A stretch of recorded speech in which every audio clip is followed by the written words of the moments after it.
Nós começamos hoje uma nova série que eu gosto quando o mês começa no dia 1º. Eu não sei se você, eu não sou muito organizada não, mas eu acho que dá um senso de organização o mês que começa no dia 1º. Então é legal começar uma série no dia 1º do mês, né? E nossa série chama-se Profundidade. Ela é um convite, né, para que a gente saia do raso, saia da superficialidade e entre em profundidade, em vários sentidos, mas principalmente nós estamos falando sobre vida devocional.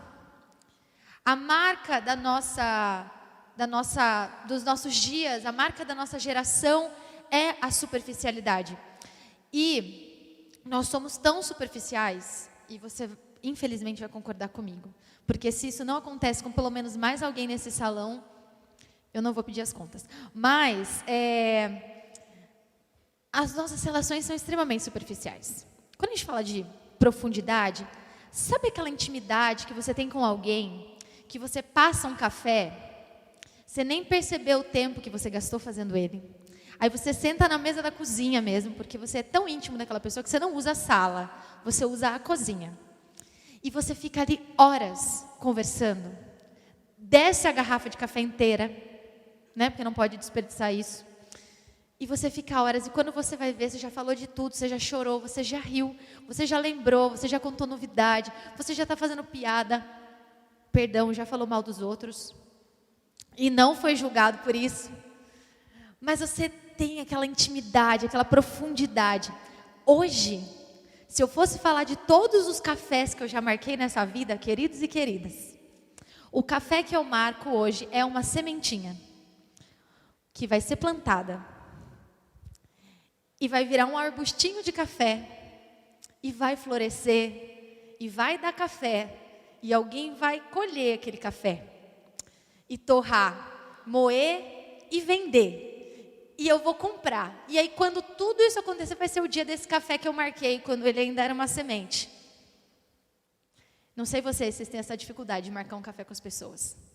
Se a gente fosse profundamente comprometido com aquela pessoa, a gente daria um jeito, a gente gastaria tempo. E isso também vale na nossa espiritualidade. Isso também vale nos níveis que nós chegamos do nosso relacionamento com Deus. O tempo que nós gastamos com práticas devocionais é muito curto. E esse mês nós vamos abordar práticas como a palavra, a oração, o jejum e a adoração intencional. E nós gastamos muito pouco tempo com isso. A gente, às vezes, quer ter um momento, uma emoção, um encontro, um ápice. A gente quer uma epifania e sentir aquela grande emoção naquele momento de oração, naquela palavra que a gente recebeu, naquele momento de jejum. Aquela semana você está firmaço, aquela adoração escandalosa, né, e tal. Mas e o restante do tempo? Será que nós estamos profundamente íntimos do Senhor? E é sobre isso que nós vamos falar esse mês. A maioria de nós, já entrando no tema de hoje, que é nos aprofundando por meio da palavra, provavelmente já fez essa pergunta aqui. Deus, qual é a sua vontade? Ou se você é mais parecido comigo, você fez a pergunta mais ou menos desse jeito aqui. Jesus, toma conta, Pai. Oh, Jesus, fala agora com a tua serva. Para onde eu vou, o que eu faço? Normalmente é mais assim do que uma pergunta muito bonita, igual eu fiz antes. Mas todos nós já fizemos essa pergunta. Deus, qual é a sua vontade? Deus, o que é que eu faço agora? E eu tenho sim uma fórmula para você. Para que você saiba qual é a vontade de Deus. Essa funciona. Essa eu tenho certeza que Deus vai falar com você. Por meio da sua palavra, por meio das escrituras sagradas. Traduzindo, lendo a Bíblia. Lá, com certeza, Deus vai falar com você. E vai te dizer qual é a vontade dele. Porém, existe um gap? Enquanto o aplicativo da Bíblia estiver fechado, enquanto a Bíblia estiver fechada, as palavras não vão saltar de lá de dentro para falar com você. Você vai precisar abrir e ler. E eu também. E nós brigamos às vezes falando, Deus, o Senhor não fala comigo. Mas está lá. E o Max Lucado, ele tem uma frase que diz assim, o problema não é que Deus não nos fale. Nós é que não o ouvimos. E literalmente, quando se trata de palavra de Deus, a gente tem uma inversão de sentidos. Os nossos olhos ouvem a Deus. Olha que maluquice. O que você lê, gente? O que você lê? Esse é o negócio. Você leu e Deus falou com você. E nós vamos ler um texto no Evangelho segundo Mateus, no capítulo 7, dos versículos 24 ao 27, quando o próprio Jesus fala a respeito da palavra. E diz assim: todo aquele, pois, que ouve estas minhas palavras e as pratica, será comparado a um homem prudente, que edificou a sua casa sobre a rocha. E caiu a chuva, transbordaram os rios, sopraram os ventos e deram com ímpeto contra aquela casa, que não caiu, porque fora edificada sobre a rocha. E todo aquele que ouve essas minhas palavras e não as pratica, será comparado a um homem insensato, que edificou a sua casa sobre a areia. E caiu a chuva, transbordaram os rios, sopraram os ventos e deram com ímpeto contra aquela casa. E ela desabou, sendo grande a sua ruína. Esse desfecho é Jesus logo após fazer o que nós chamamos de Sermão do Monte. Isso é lá no final, o desfecho desse sermão. Então a gente pode entender que todos aqueles ensinamentos que Cristo deu, que Jesus discursou, ele fala assim, tá, vocês ouviram as minhas palavras, mas se vocês não cumprirem, não adianta. Nós podemos ser ainda mais profundos e dizer que Jesus está falando a respeito de tudo o que tange à Escritura Sagrada. Não existe nenhum ensinamento bíblico que possa ser negligenciado. Isso significa que eu e você não podemos escolher qual é a parte da Bíblia que nos convém para seguirmos e jogarmos o resto fora. Não podemos pegar a parte que nos é mais confortável e ignorar o restante. Todo o ensinamento bíblico é válido e não pode ser negligenciado.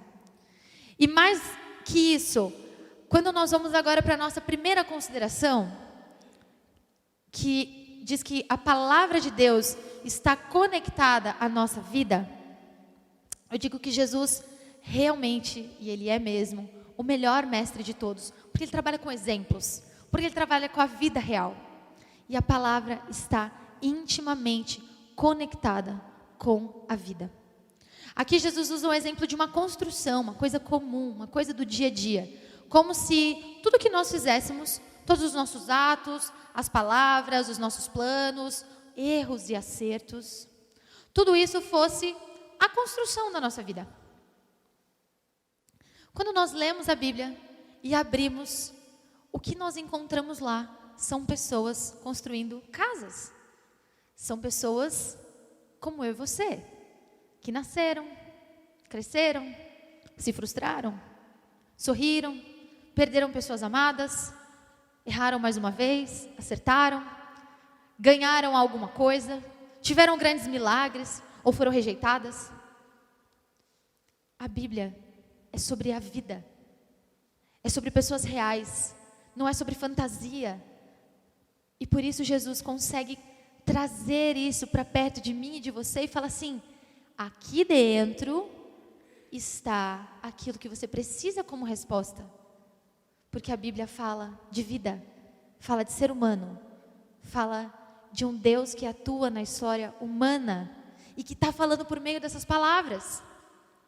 E o Rick Warren, ele tem uma frase que diz que a vontade de Deus, ela é encontrada na palavra de Deus. Então pare de olhar um sinal e comece a procurar um verso.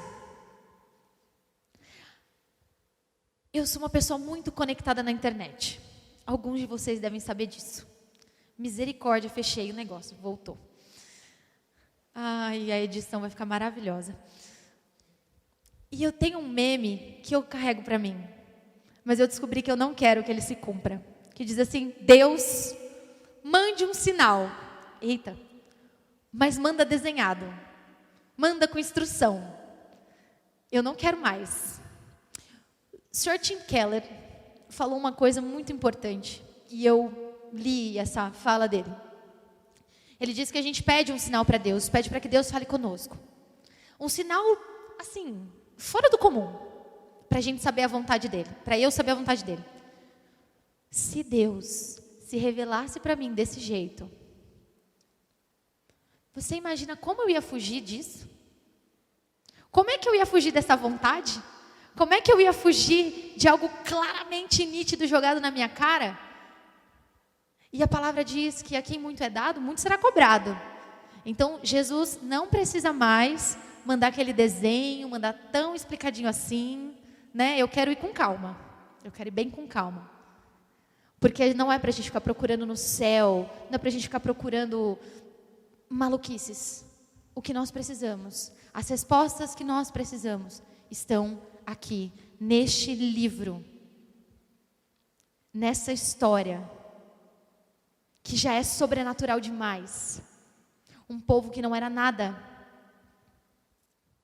escolhido, pessoas até iletradas, que passam a ser protagonistas das suas próprias histórias.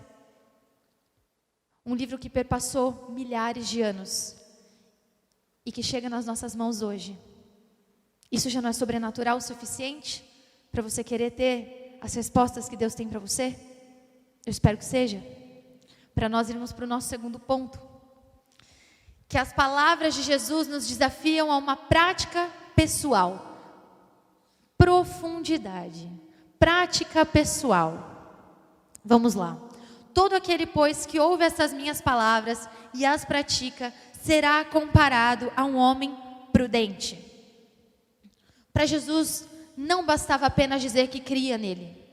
Não bastava apenas ouvir as palavras ou ler de qualquer forma. Só faz sentido tudo isso se nós praticarmos aquilo que está contido nas Escrituras Sagradas. E como é que eu e você vamos praticar algo que está contido nas Escrituras Sagradas se nós não lemos? Se nós não sabemos? Se nós temos uma relação religiosa com o livro da capa preta?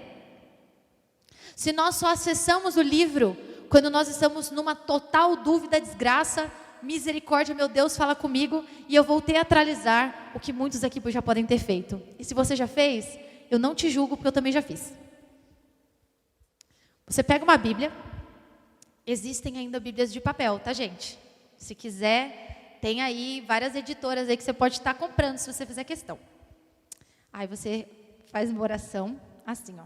Deus, eu sei que eu sou um pobre pecador falho, nunca leio tua palavra, Senhor. Mas eu preciso de uma resposta agora. A decisão é já. Fala comigo, Senhor. Tô lascado. Agora o Senhor vai falar. Você pega a sua Bíblia. Não faça isso em casa. Já vou avisando, não faça isso em casa.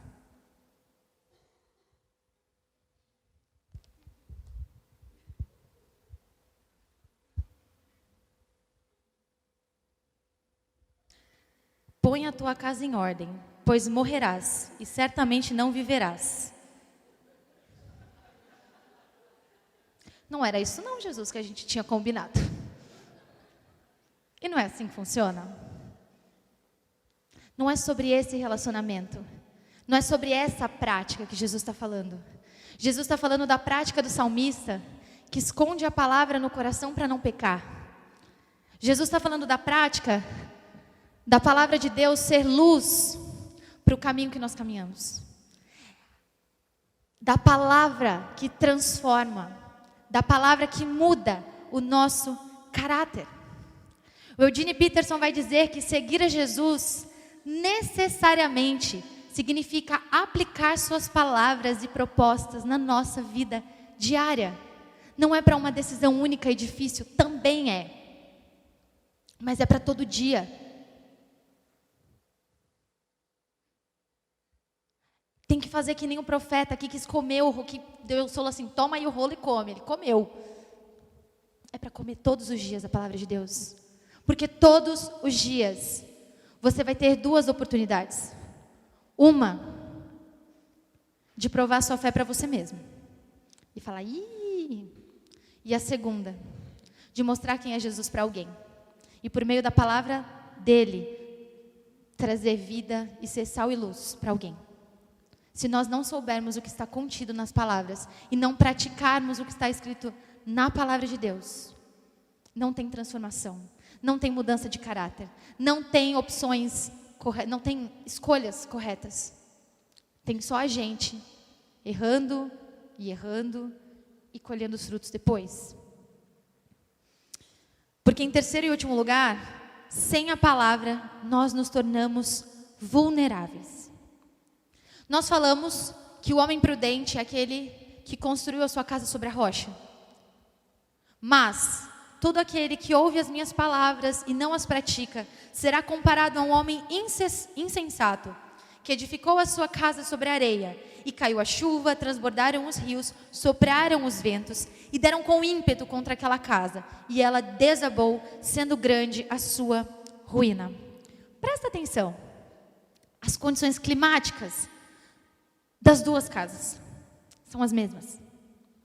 O material com o qual foram construídas as casas não é citado.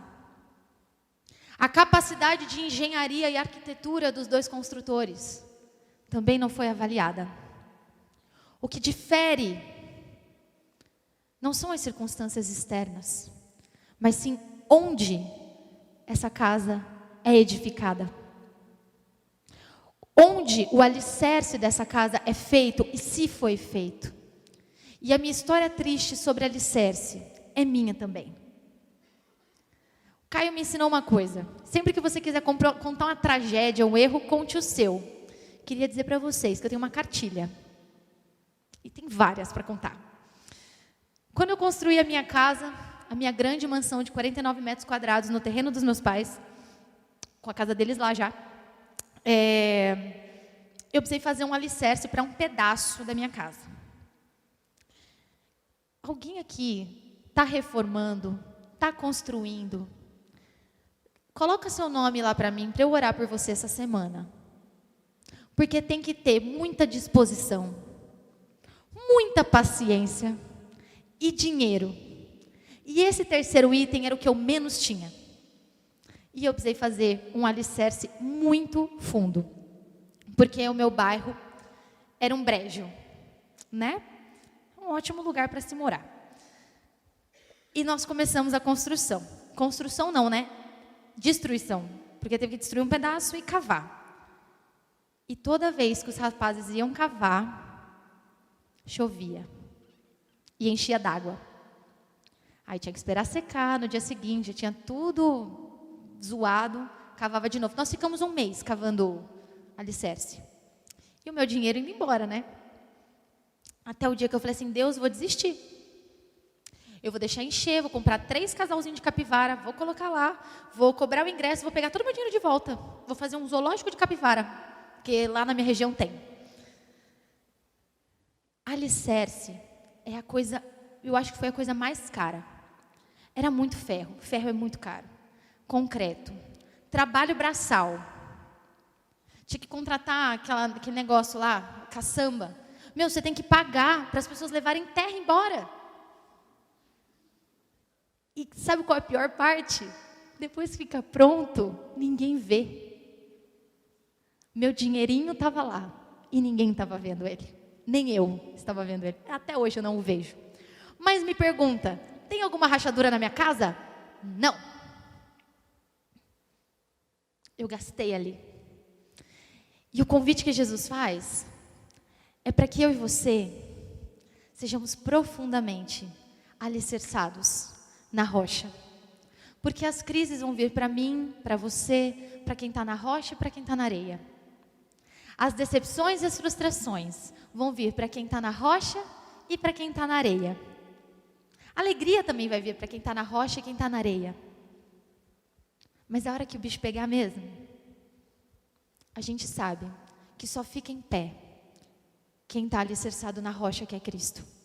Quem ouve as palavras de Cristo e as pratica, que é como uma pessoa sensata que construiu sobre a rocha. Não é porque a pessoa viu a pedra e falou assim, vou construir na pedra. Ela cavou até encontrar a pedra.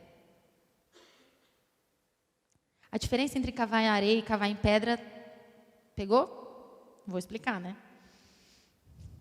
Nós estamos sujeitos às mesmas circunstâncias. Na areia ou na pedra? Qual que nós vamos escolher? Onde nós vamos colocar o nosso tempo, a nossa disposição? Como nós queremos nos relacionar com Deus a partir de hoje com a sua palavra? Como você quer que Deus fale com você a partir de hoje? Por meio de uma maluquice ou por meio da certeza da palavra de Deus, que é a nossa regra de fé e prática? As escrituras que foram inspiradas pelo Espírito Santo, e o mesmo Espírito que inspirou homens e mulheres para escreverem, é o mesmo Espírito que habita em mim e em você, e fala ao seu coração enquanto você lê. E transforma o seu caráter e o meu caráter, e transforma a minha vida e a sua, e te dá resposta nas horas que ninguém tem resposta. Isso é um milagre, isso é sobrenatural. Isso é o poder de Deus, o poder da palavra dele que nos transforma. O João Calvino, que eu fico muito feliz em ler Calvino, quando está no meio da pregação. Gente, eu sou a velha, tá? Da dupla, tem eu e o Caio, eu sou a velha. Aí quando o Caio coloca Calvino, me dá uma alegria. Quando eu coloco, ele dá uma brincada com a minha cara. Mas, olha que poder. A não ser que a palavra de Deus ilumine o caminho, toda a vida dos homens e mulheres estará envolta em trevas e nevoeiro, de forma que eles inevitavelmente irão se perder. No escuro, se não for a palavra de Deus para iluminar o nosso caminho, inevitavelmente nós vamos nos perder. As tempestades virão, mas para permanecer firme diante delas, só mediante a palavra de Deus. Muitos problemas, muitas lutas podem acontecer, mas se nós estivermos firmes, alicerçados nas promessas da palavra de Deus, nós não vamos desistir, nós não vamos esmorecer.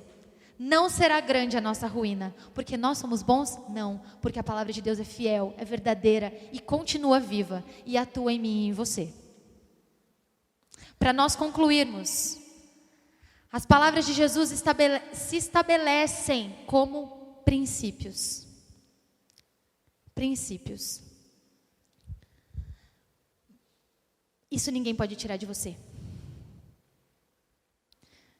Ninguém pode arrancar de você os seus princípios. Você pode perder tudo. Pode se decepcionar, pode se frustrar, pode perder dinheiro, pode perder um relacionamento, pode perder tudo. Mas se você estiver alicerçado na rocha, os seus princípios, baseados na vontade de Deus, não poderão ser arrancados. Paul Tripp vai nos dizer que o propósito último da palavra de Deus não é informação teológica, mas transformação de caráter e vida. Eu e você estamos no escuro, sem a luz do Evangelho. Eu e você estamos perdidos, se não for ela a luz que guia o nosso caminho. Eu e você somos tolos, se não for ela que nos ensinar, nos admoestar, nos disciplinar. Porque ela é inspirada por Deus para ensinar, corrigir, disciplinar. Ela é viva, eficaz. Ela discerne os nossos pensamentos. Ela é como espada de dois gumes que divide coluna e medula, de profunda. Mas as palavras não vão saltar nos seus olhos se nós não abrirmos a palavra e lermos. Mas quando isso acontecer, quando nós estivermos profundamente íntimos com ela, vai ser igual aquela conversa que eu falei lá no começo. A gente vai sentar na cozinha e vai ter longas e profundas conversas com a palavra de Deus. Porque da mesma forma que nós lemos, a Bíblia nos lê de volta. Faz esse teste. Faça isso.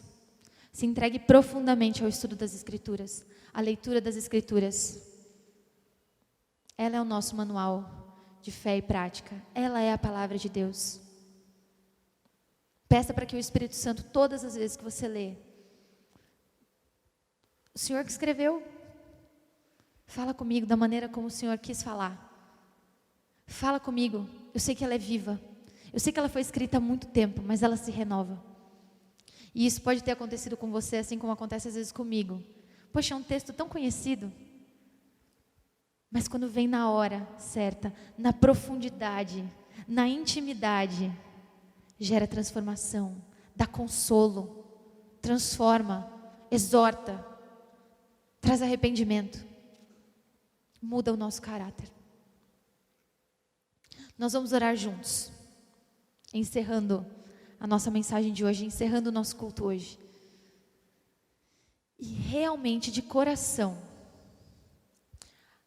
que a sua oração essa semana seja essa: Jesus, me incomoda, eu quero buscar a Tua palavra, eu quero buscar a Tua palavra, eu quero fazer igual o salmista fez, escondê-la no meu coração, porque eu não quero pecar contra o Senhor. Eu quero, além disso, eu quero ter atitudes corretas. Eu quero mostrar o caráter de Cristo. E eu sei que isso está lá na Tua palavra. E que eu tenha prazer na Tua palavra. Que eu me deleite nela. Vamos orar? Deus querido, nós te agradecemos. Nós te agradecemos pela Tua palavra. Agradecemos porque homens e mulheres deram as suas vidas para que nós pudéssemos ter esse livro hoje nas mãos. Nós te damos graças, Senhor, porque pessoas se preocuparam em traduzi-la. E a gente consegue ler no nosso idioma. E depois de milhares de anos, ela ainda faz sentido, porque ela está conectada com as nossas vidas. E o Senhor fala por meio das Escrituras Sagradas. Que o nosso coração anseie ter prazer na Tua palavra, ter prazer, ó Pai, em meditar na Tua palavra. Que a gente gaste tempo, que a gente invista tempo, que a gente passe tempo meditando na Tua palavra, para que o nosso caráter seja transformado. Nós temos tantas coisas para serem transformadas dentro de nós, tantas respostas que a gente precisa ouvir, mas eu creio que estão contidas na Tua palavra, Senhor. Tudo aquilo que o Senhor quiser nos dizer está lá. E que a gente saiba procurar. E que o Teu Espírito Santo ilumine as nossas mentes, o nosso coração e revele a Tua vontade para nós enquanto nós estivermos lendo.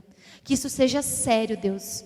Que não seja só mais um sermão sobre a necessidade de ler a palavra de Deus, que muitos de nós já sabem disso. Mas que seja um convite para profundidade. Assim como quando a gente olha para aquela imensidão do mar, a gente não queira ficar só no rasinho. A gente vá para águas bem profundas, Deus, junto com o Senhor. E que o Senhor se revele a nós por meio da Tua palavra, nessa profundidade, nessa intimidade, Deus. Nos ensina a Te buscar, nos dá vontade, nos dá esse desejo, nos impulsiona, Senhor, na Tua direção. Porque muitas vezes a gente está empacado. Ensina a gente a ler Tua palavra, ensina a gente a amar a Tua palavra. Essa é a nossa oração, no nome de Jesus. Amém.